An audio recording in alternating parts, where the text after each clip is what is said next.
இது மகிமை நேரம். இயேசு கிறிஸ்துவின் நாமத்தினாலே மகிமை நேர நிகழ்ச்சியின் மூலமாக மறுபடியும் உங்களை யாவரை சந்திப்பதில் நான் மகிழ்ச்சி அடைகிறேன். கர்த்தராகிய இயேசு கிறிஸ்து தாமே ஊழியத்தின் பாதையிலே உலக நடத்தி வருகிற தயவுக்காக நன்றியை மேன்மையை செலுத்துகிறேன். இந்த நாட்களிலும் கர்த்தருடைய வார்த்தை எப்படிப்பட்டதாக காணப்படுகிறது என்பதாக நாங்கள் சிந்தித்து வருகிறோம்.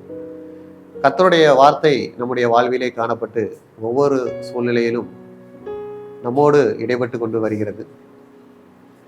நம்முடைய வாழ்க்கையிலே நாம் ஒவ்வொரு நிகழ்வுகளையும் நாம் எண்ணி பார்ப்போமானால் கர்த்தருடைய வார்த்தை நம்மோடு இருந்து வழிநடத்துவதை நாம் அறிந்து கொள்ள முடியும். இந்த நாளிலும் கர்த்தருடைய வார்த்தை எப்படிப்பட்டதாக காணப்படுகிறது என்பதை சிந்திப்பதற்கு ஆதாரமாக எடுத்துக்கொண்ட வேத வசனம் மத்தேயு 7ஆம் அதிகாரம் 24ஆம் வசனம். ஆகையால் நான் சொல்லிய இந்த வார்த்தைகளை கேட்டு இவைகளின்படி செய்கிறவன் எவனோ அவனை கன்மலையின் மேல் தன் வீட்டை கட்டின புத்தியுள்ள மனுஷனுக்கு ஒப்பிடுவேன் என்று கூறுகிறார். கர்த்தராகிய இயேசு கிறிஸ்துவனுடைய வார்த்தையை கேட்டு அதன்படி நடக்கிறவர்கள் கர்த்தருடைய பர்வதத்திலே கர்த்தரோடு இணைந்து நடக்கிற உலக வாழ்க்கையிலுமா இருந்தாலும் சரி, பரிசுத்த வாழ்க்கையில இருந்தாலும் சரி, கர்த்தருக்குள்ளாக உறுதியுள்ளவர்களாக காணப்படுவார்கள் என்று இதன் மூலமாக அறிந்து கொள்ள முடியும். கர்த்தருடைய வார்த்தையை கேட்டு அவைகளின்படி செய்கிறவன் கண்மலையின் மேல் தன்னை வீடை கட்டின புத்தியுள்ள மனுஷனுக்கு ஒப்பிடுவேன். கண்மலையின் மேல் கட்டின வீடு உறுதியாய் இருக்கிறது போல கர்த்தருடைய வார்த்தையின்படி நடக்கிறவர்கள், அவருடைய வார்த்தையின்படி செய்கிறவர்கள் உறுதியானவர்களாக காணப்படுவார்கள் என்று வாசிக்கிறோம். யார் உறுதியாக காணப்படுவார்கள் என்றால் புத்தியுள்ளவர்கள் உறுதியாக காணப்படுவார்கள். புத்தியுள்ளவர்களாக காணப்பட வேண்டும் என்றால் கர்த்தருடைய வார்த்தை நமக்குள்ளாக கிரியை செய்ய வேண்டும். கர்த்தருடைய வார்த்தைக்கு காத்திருந்து உறுதியாய் அவருடைய வார்த்தையிலே நிலைத்திருக்கும் போது நமக்கு கர்த்தர் ஞானத்தை தருவார். நாம் புத்தியுள்ளவர்களாக காணப்பட முடியும்.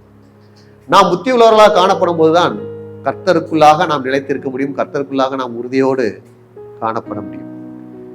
கர்த்தருடைய வார்த்தையை கேட்டு அதன்படி செய்யாமல் இருப்போமானால் நாம் உறுதியாக இருக்க முடியாது. கர்த்தருடைய வார்த்தைகளை கேட்கிறோம் என்றால் அதன்படி செய்ய வேண்டும், அதன்படி வாழ நம்மை ஒப்புக் கொடுக்க வேண்டும். அப்பொழுது நாம் கர்த்தருக்குள்ளாக நாம் உறுதியாக காணப்பட வேண்டும்.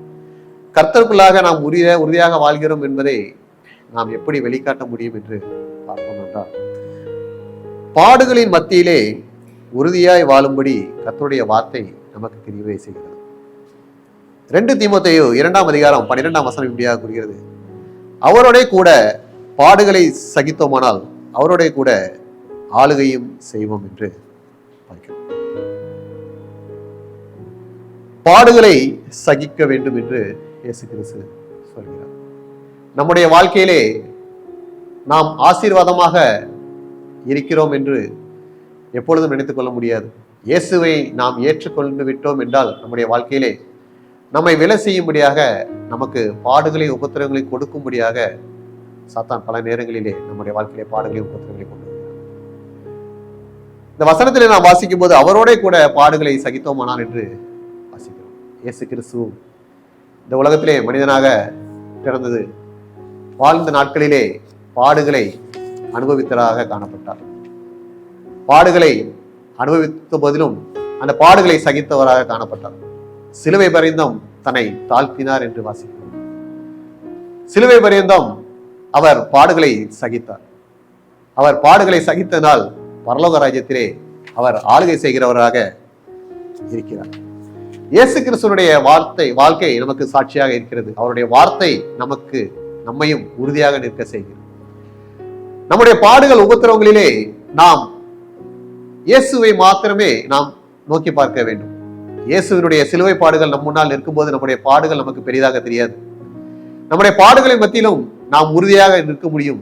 இயேசு எப்படியாக பாடுகளை ஜெயித்து வெற்றி சிறந்தாரோ அதுபோல நம்முடைய பாடுகளின் மத்தியிலே நாம் உறுதியாக இருக்கும்போது இயேசு கிறிஸ்துவான நம்முடைய பாடுகளை மாற்றி போட வல்லவராய் இருக்கிறார். நம்முடைய உபத்திரங்களை மாற்றி போட வல்லவராய் இருக்கிறார். நம்முடைய உறுதியை அவர் பார்த்து நம்முடைய பாடுகளை உபத்திரங்களை மாற்றி போட்டு பரலோகத்தின் ஆசீர்வாதங்களை நமக்கு தருவதற்காக பரலோகத்திலும் நாம் ஆளுகை செய்கிறவர்களாக காணப்படும்படியாக நம்மை வழி நடத்துவார். எனவே நம்முடைய வாழ்க்கையிலே பாடுகளின் மத்தியிலும் நாம் இயேசுவை உறுதியாய் பற்றிக் கொள்கிறவர்களாக காணப்படும் போது நாம் அவரோடு சேர்ந்து ஆளுகை செய்கிறவர்களாக காணப்படுவோம். நாம் பாடுகளை சகிக்க வேண்டுமென்றால் இயேசு கிறிஸ்துடைய வார்த்தை நமக்குள்ளாக இருக்கும்போது தான் பாடுகளை சகிக்க முடியும். இல்லை என்றால் ஏதாவது பாடுகள் வரும்போது நம்மால் அதை தாங்கிக் கொள்ள முடியாது, சகிக்க முடியாது. ஆனால் இயேசுடைய வார்த்தை இருக்கும்போது நாம் பாடுகளை சகித்துக் கொள்ள முடியும், நாம் ஆசீர்வாதங்களை பெற்றுக்கொள்ள முடியும். இரண்டாவதாக நாம் பார்க்கும்போது, ஒன்றுமில்லாத தருணத்திலே இயேசுவில் உறுதியாக தரித்திருக்க உதவி செய்கிறது. எபிரேயர் 10:23 இப்படியாக கூறுகிறது, அல்லாமலும் நம்முடைய நம்பிக்கையை அறிக்கையிடுகிறதில் அசைவில்லாமல் உறுதியாய் இருக்க கடவோம், வாக்குத்தத்தம் பண்ணினவர் உண்மையுள்ளவராய் இருக்கிறார். இயேசு கிறிஸ்துவை ஆராதிக்கிற நம்முடைய வாழ்க்கையில இயேசு பல வாக்குத்தத்தங்களை நமக்கு கொடுத்திருப்பார். பல்வேறு ஆசீர்வாதங்களை நாம் பெற்றுக்கொள்ளும்படியாக நாம் வாக்குத்தத்தங்களை பெற்றிருப்போம். பல்வேறு சூழ்நிலைகளே நமக்கு வாக்குத்தத்தங்கள் நிறைவேற தாமதமாக இருக்கும்போது நாம் இயேசுவை இன்னும் அதிகமாக அண்டிக் கொள்ள வேண்டும். இயேசுடைய வார்த்தையை நாம் அதிகமாக விசுவாசித்து நம்பிக்கையுள்ளவர்களாக காணப்பட வேண்டும். இங்கே வசனம் கூறுகிறது, நம்முடைய நம்பிக்கையை அறிக்கையிடுகிறதில் அசைவில்லாமல் உறுதியாய் இருக்க வேண்டும். இயேசு கிறிஸ்து எனக்கு வாக்குத்தத்தம் கொடுத்து விட்டார், என்னுடைய வாழ்க்கையிலே அது நிறைவேறும் என்பதை நாம் அறிந்து உறுதியாக அவருடைய நம்பிக்கையை, விசுவாசத்தை நாம் அறிக்கையிடுவதாக காணப்பட வேண்டும். மற்றவர்கள் ஆசீர்வாதத்தை பெற்றுக்கொள்ளும் போது என்னுடைய வாழ்க்கையிலே ஆசீர்வாதம் இல்லையே என்று நாம் நினைத்து சோர்ந்து போகக்கூடாது. நம்முடைய நம்பிக்கையை நாம் இழந்து போகக்கூடாது, நம்முடைய விசுவாசத்தை நாம் இழந்து போகக்கூடாது. அந்த நேரத்திலும் நாம் நம்பிக்கை உள்ளவர்களாக, விசுவாசம் உள்ளவர்களாக, கர்த்தர் செய்த அதிசயங்களையும் அற்புதங்களையும், கர்த்தர் நம்மை வழிநடத்தி வருகிற எல்லா காரியங்களையும் சூழ்நிலைகளையும் அறிந்து அவருக்கு சோசனைகளை செலுத்தி அவைகளை அறிக்கையிட்டு அவருக்காக காத்திருக்க வேண்டும். வசனம் சொல்லுகிறது, வாக்குத்தத்தம் பண்ணினவர் உண்மையுள்ளவராய் இருக்கிறார். கர்த்தர் நமக்கு வாக்குத்தத்தங்களை கொடுத்திருக்கிறார். அவர் அதை நிறைவேற்றி தர உண்மையுள்ளவராக இருக்கிறார். அவர் வாக்கு மாறாதவர். அவர் நேற்றும் இன்றும் என்றும் மாறாதவராக இருக்கிறார்.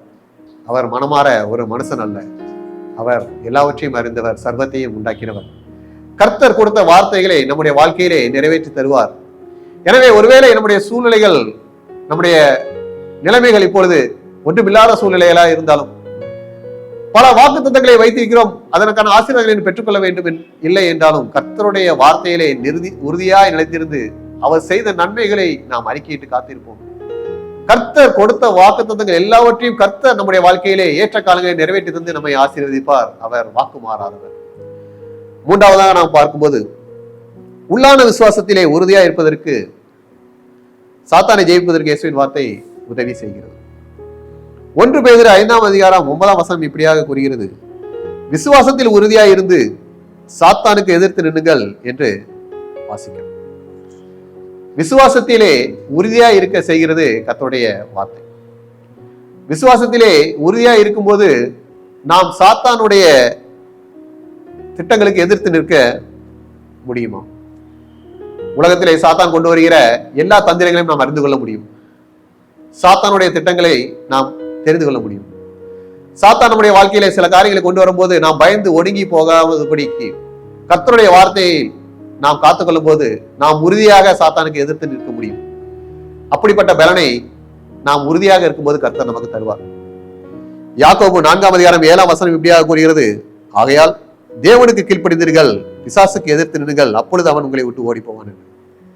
தேவனுக்கு கீழ்ப்படிந்தீர்கள் அப்படி என்றால் அவருடைய வசனங்களை அறிந்து கொண்டவர்களால் நாம் அவருடைய வசனங்களின்படி நடக்கிறவர்களாக காணப்படும் போது, அவருக்கு என்று நம்முடைய வாழ்க்கையை ஒப்பு கொடுத்து வாழும் போது பிசாசுக்கு நம்மை எதிர்த்து இருக்கும் வல்லமையை தருகிறார். கர்த்தருடைய வார்த்தையை நாம் உறுதியாக காத்துக்கொள்ளும் போது, கர்த்தருடைய வார்த்தை நமக்குள்ளாக இருக்கும்போது, உறுதியாக இயேசுக்குள்ளாக நிற்கும் போது பிசாசானவனுக்கு நாம் எதிர்த்து நிற்க முடியும். அவன் நம்மை விட்டு ஓடி போவான். அவனுடைய தந்திரங்களை நாம் அறிந்து கொள்ள முடியும். அவன் நம்முடைய வாழ்க்கையில எந்த சேதமும் உண்டாக்காதபடி கர்த்தர் நம்மை காத்துக்கொள்வார். எனவே நம்முடைய வாழ்க்கையை உறுதியாக தரித்திருப்போம். கர்த்தருடைய வார்த்தையை நாம் காத்துக்கொண்டு உறுதியாக தரித்திருக்கும் போது கர்த்தர் இப்படிப்பட்ட ஆசீர்வாதங்களை நம்முடைய வாழ்க்கையை தந்து நம்மை ஆசீர்வதித்து மகிழ்ச்சி செய்வாராக. ஆமென். ஜெபம். இந்த நாளிலும் நம்முடைய வார்த்தைகளை நாங்கள் உறுதியாக பற்றி கொண்டு சாத்தானை ஜெயித்து எல்லா காரியங்களையும் ஜெயங்களை பெற்றுக்கொள்ளும்படியாக ஒவ்வொருவருக்கும் கிருபை செய்யும்படியாக, வாக்குத்தத்தங்களை சுதந்திரத்துக் கொள்ளும்படியாக, ஆசீர்வாதங்களை பெற்றுக்கொள்ளும்படியாக கிருபை செய்யும்படியாக இயேசு கிறிஸ்துவின் ஜெபிக்கிறோம் நல்ல பிதாவே.